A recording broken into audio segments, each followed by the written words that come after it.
Ganato karon sa atong ebanghelyo sa ikakawhaag-unom nga Domingo sulod sa tuig or 26 Sunday in ordinary time, no? Atong nadunggan sa atong ebanghelyo nga naay giistorya si Jesus, no? Istorya na hunungod, no, sa usa ka dato ug usa ka kabos, no? Unsa may pangalan sa kabos sa atong ebanghelyo karon? Ang kinsa nakadungog sa atong ebanghelyo ug nakasabot sa atong ebanghelyo karon. Ang pangalan sa kabos sa atong ebanghelyo is si Lazaro, no? Ug ang dato wala siya'y pangalan, no? So every time, no, nga mukaon ang dato, anaapod si Lazaro didto, no?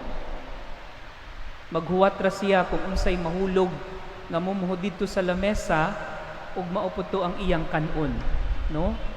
Apan inig kamatay or namatay si Lazaro, gipasaka siya sa langit.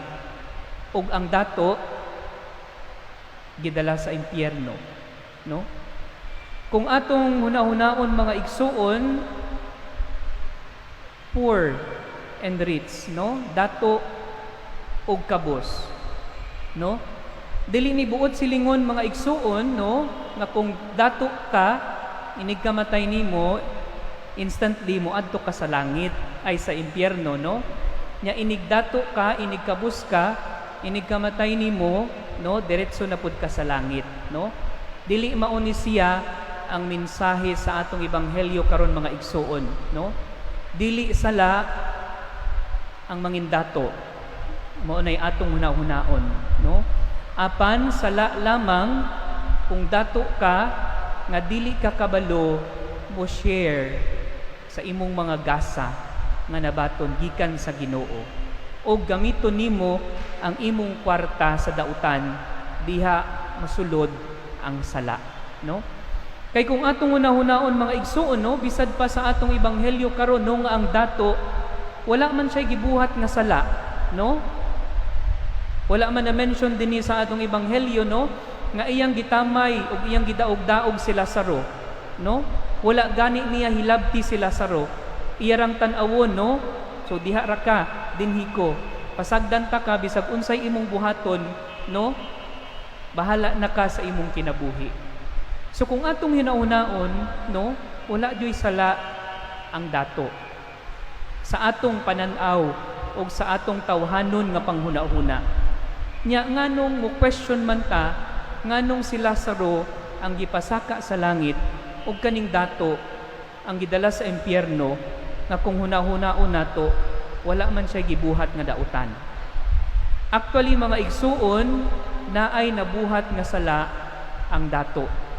Mauna siya ang sala or the sin of omission.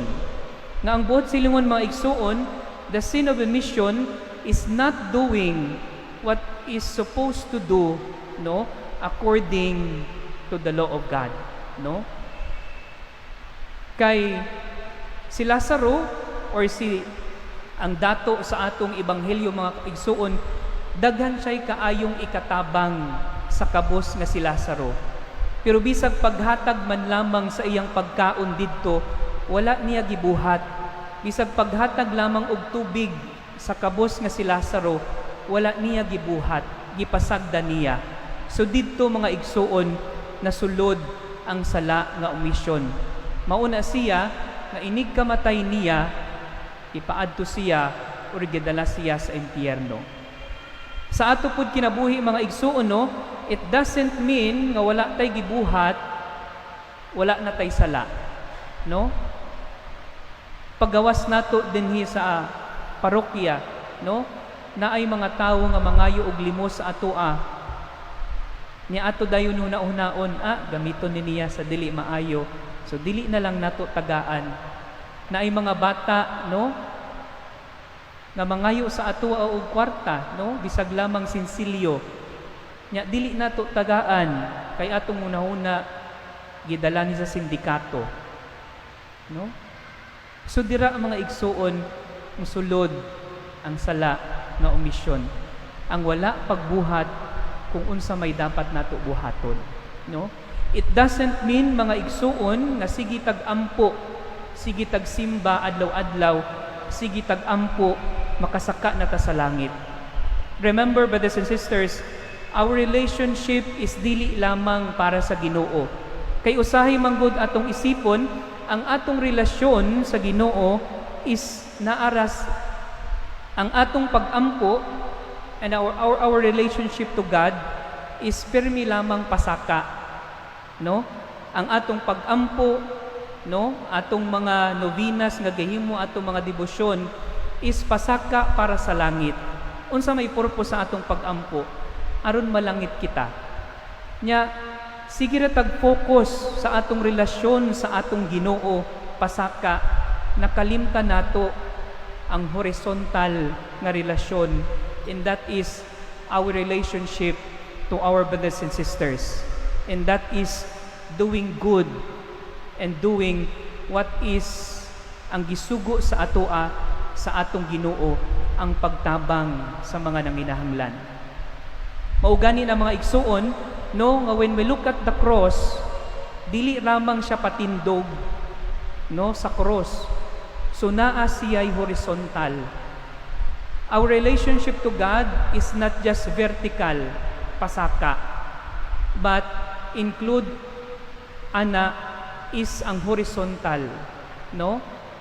Nga kung naa kay lawom nga relasyon sa atong Ginoo, if we have a good relationship to God, then therefore kung naa tay paghigugma sa Ginoo, then it's tantamount nga naapod tay paghigugma sa atong isig katawo, and we have also responsibilities to help them.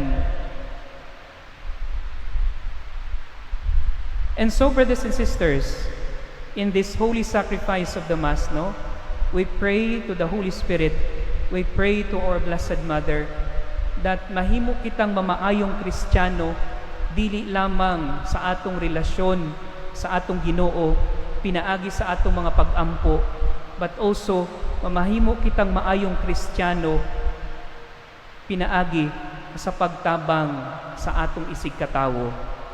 Amen.